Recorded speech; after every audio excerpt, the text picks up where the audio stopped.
Hey everyone, welcome back to my channel, and I'm back with the I Wasn't Your Best Friend Ho sweatshirt because I'm doing my review of Lala Kids Give Them Lala. So let's get back into it.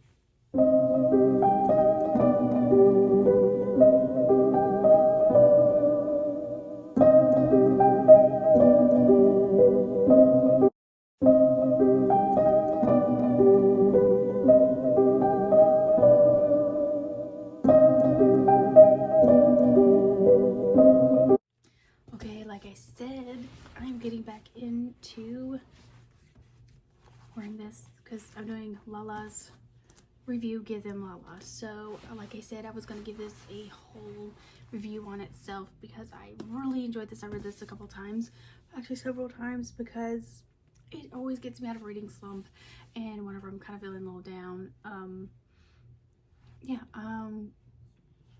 when I tell you this woman, I love her very, very much. Her whole story is amazing. Like, I've gotten several things from her. I've got several eyeshadows. I've gotten several clothings from her. The minute that the Send It to Daryl was out, the sweatshirt, I bought it immediately. And that's why I made my own sweatshirt off Amazon. I didn't make it. I ordered a custom made sweatshirt from Amazon, okay? I'm not making money off this. This is not my money. I don't make money off this. I paid someone else to make this for me, okay? This was a very powerful moment. Queen Lala, I wasn't your best friend, ho. And them two just smiling at her like, yes, it's great. It deserved it. It deserved its own moment. So I got I custom made. I had paid someone to custom make me a sweatshirt, okay? So I listened to her podcast, Give Them Lala, every morning when I wake up.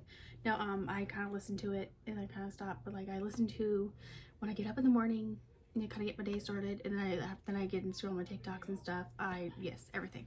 I love it, and I love her assistant, Jessica, and Easton, and her mom, Lisa.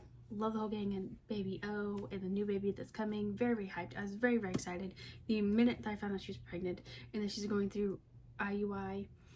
It was great, and I love how I could literally just talk about her like the whole entire time, but I mean, let's talk about her book. So anyway, this book is about Lala Kid's life, basically up until the point of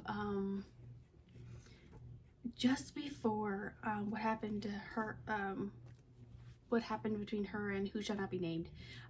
So this details her childhood and how close she was with her father, and how she takes life very, very seriously, and how life is very precious, and how she felt when her father passed away, and how she was always sticking up sticking up for the little guys, not because she was kind of bullied herself, but also sticking up for people who are being bullied worse than her, which is nice in her friendships, and how she went to LA to go kind of blow off some steam with her mom when she's having a rough particular week or school time, whatever, and then how it was like with relationships, now she handled those, and how it was like being on Vanderpump Rules and being called a gold digging whore, and how that in fact was not the case, and now we know of course that wasn't the case. He was basically telling her all that she wanted to hear and stuff. We understand that. And very much deals in her alcohol abuse and how she handled that, and what spurred that on, and what was the breaking point for that. And what I like is how really honest she was throughout the whole thing about, hey, this is what abusing alcohol looks like for some people, and in my case this is what it looked like for me. And sometimes alcohol is not the best thing for you, and if it is for you, if you're a normie, that's great, but I am not. And how she struggled with that due to her father passing away, and how it pushed her over the edge, and how she almost lost her relationship with who should not be named, and how which I at the time thought, oh, this is a really good man, which we all thought throughout this book, I'm assuming. How he was stuck by her again and again and again, even through when she took her Louis Vuitton shoe and broke down a glass sliding door. And I want to share with you some of the things I've highlighted in here. And this first one right here, it's on page 9. I said that's how my sweet face does, like how it makes me feel. And this is what she wants in a relationship. She goes, I want someone who takes care of my heart and cares about my feelings, which that's how I feel. So and this just, I didn't really particularly have a reason why I marked this. Is on page 24. And this is, if you can't love me at my Lauren, you sure as hell don't deserve my Lala. Which I'm like, yes, girl, get it. I love it. And this next one is, it's on page 41, and I said best advice. So this is about her mom, which I love this so much. I'm trying to have my husband do this.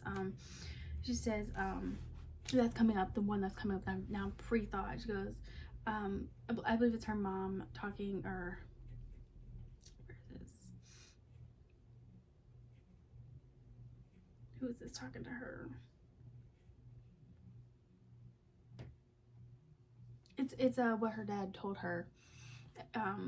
It's one of the advice that her dad gave her, and he says, Lauren, I want you to forgive yourself. He said, people make mistakes, and tomorrow someone more famous will do something stupid, and everyone will be talking about that, and said, talk to the people from the show and apologize, be honest, tell them you got excited and had too much to drink, it'll be okay. This is where her very first Watch What Happens Live, and her and James Kennedy, they got really messed up, because I mean they were really excited, plus all the other things, they got really messed up. And of course it aired, and Andy Cohen got really frustrated. She felt so bad the next day, and of course she talked to her dad. This is when her dad was still alive, and this is advice that he gave her at that time, which is really good. That was really great advice. And then here's this one that doesn't really have a mark. It has a mark, but doesn't say why I marked it. It says oh, okay, this is where she's talking about how her dad left the Mormon church and how he's basically not Mormon anymore. They were raised to be spiritual without any specific religion or domination in mind. And then she goes, we were taught that you don't need a book to teach you how to lead, how to love and accept all. All you need is a working mind and a heart, which I love that. I feel like I wish everyone would live like that. The world would be a better place. So don't focus on a book. Just be a good person. Do good things. If you don't like something, don't mess with it at all, then it's okay. But anyway, keep going. Okay, that was on page 46, and then two pages later, or 4 pages later, page 50. I got a couple of things in here. Okay, this part in this book, page 50 and 51, I got several things marked up. Like I marked it in like. So let's see. It says, I noted complicated emotions. So okay, anyways, this is going into how he's got into acting, all that stuff. So this was I was an old soul with complicated emotions that sometimes overwhelmed me. I would get upset over minor things that had nothing to do with me. And then people who we value is the most inspiring. And then she said, I circled, found some grown-up models who really use their voices and made a change in the world. Literally, that's how I feel about her. So there's that. Mark this part of the book, which that's me. Like with the I would get upset over minor things that had nothing to do with me. Man, I get upset over minor stuff. It's like I can't even. And so and I think the reason why I circled found some I had moved on from Mary Kate and Ashley and found some grown-up models who really use their voices to make a change in the world. Hers is Beyonce. She really loves her music, her style. And then Kobe Bryant, who she was obsessed with. We all know she loves her some Kobe. Now, that's how I feel about Lala. she really uses her voice to make change in the world, but she wants to like with her and like SeaWorld, she really wants to make a difference in that, and with being sober and stuff. So I love the things that she speaks up for. She's not scared to speak up on things, and if she gets so quote unquote canceled, she don't care. She don't care. She speaks up on it no matter what. So that's what always stood out to me with her. And on this page on 85, okay, I'm just gonna read out the whole sections that I highlighted, which is all up in here. This is Lauren, you're holding on to all the negatives. This right here is my Bible. This whole section, I love this part. Lauren, you're holding on to all the negatives. He also gave you advice. You need to work, get better at your craft. Hold on to that and throw out the negatives. It's not worth anything. It's monopoly money. So you're allowed to be upset about it for the next 10 minutes, and then you have to put it in the trash. People who have things to say are valuable. Put that in the bank. See, I put that in the bank. Put it in there and save it. It can come in the forms of giving you a simple compliment or a piece of advice. The rest deserves no more than 10 minutes of my life. See, that is something that I am actively working on. That is something, when I read this book once and I read it again and again, I took this piece in there too hard, because I will hold on to shit. And my husband, he'll hold on to stuff. Like if he's had a bad day at work, he'll almost let it ruin the whole evening when he gets home. And I'm like, no, you have 10 minutes. You need to try doing this. You have 10 minutes to obsess over it. Bust whatever you need to do, then like throw it away. Like me at my work, like in my past jobs, I've learned bad habits of if you're upset about something, you're upset the rest of the evening. You're upset the rest of your shift. And what I've been trying to actually do, especially this since it's more present now, and the work that I've done, my job that I've been working at for over a year now, is that I need to quit obsessing over the little stuff. If I'm gonna obsess over something that really has upset me or pissed me off, obsess over it for about 10 minutes, bust, do what you need to do, get out of your system, and then throw it away. Because that does not deserve the rest of your time. Throw it away and move on with your life. So, people who have things to say are valuable. Put that in the bank. It can come in many forms of giving you a simple advice or a hard piece of advice. The rest deserves no more than 10 minutes of your life. I love that one. That one really gets me. And then my other highlighted I got is on 146.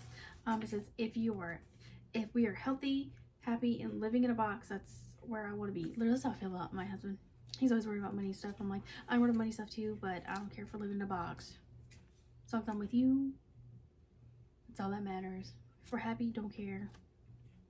And my very, very last thing or I think second to last thing I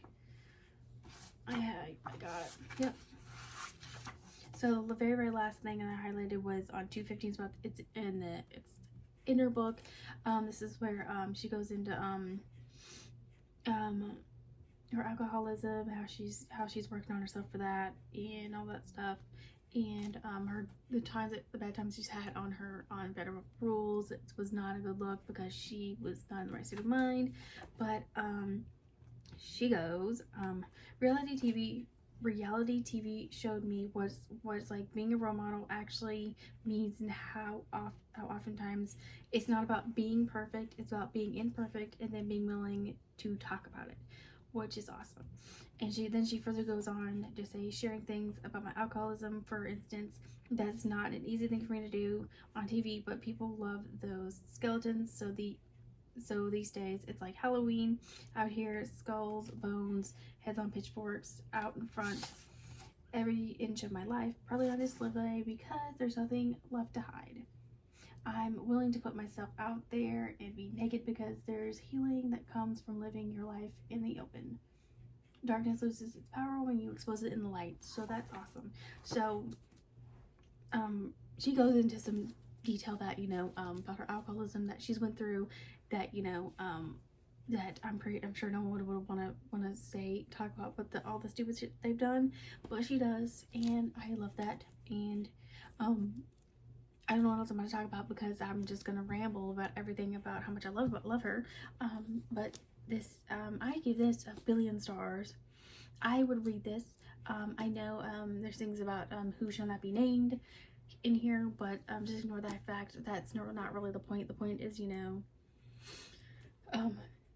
who she is. This shows who she is actually as a person and all that stuff. And there's good valuable advice in here that what I have. I even got Lala quote page 215 even in the front of this book. Like, I'm so serious. Like, I've highlighted some stuff. There's really good concrete stuff, good lessons that you guys can take away from in your day-to-day lives. I believe. She's working on her new book, so hopefully that'll come out very soon and I'll be reading it immediately. But I took the advice and hard things like to heart to me, especially the if something upsets you, give it 10 minutes and then throw the rest away. And if whoever gives you whatever advice that someone gives you, whether it's a compliment or hard advice, take it, put it in the bank. It's monopoly money. Take it, save it, learn from it, grow from it, stuff like that. I took that to heart.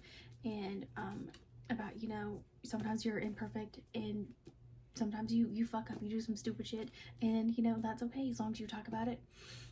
That's all that matters. If you talk about it, you own your shit, you are good to go. And I love this. So I'm gonna end this video before I ramble on another 10 minutes. Anyway, this is my thoughts, feelings, and my reviews on Lala Kent's Give Them Lala. Read it now. It's 1,000,000,000 stars.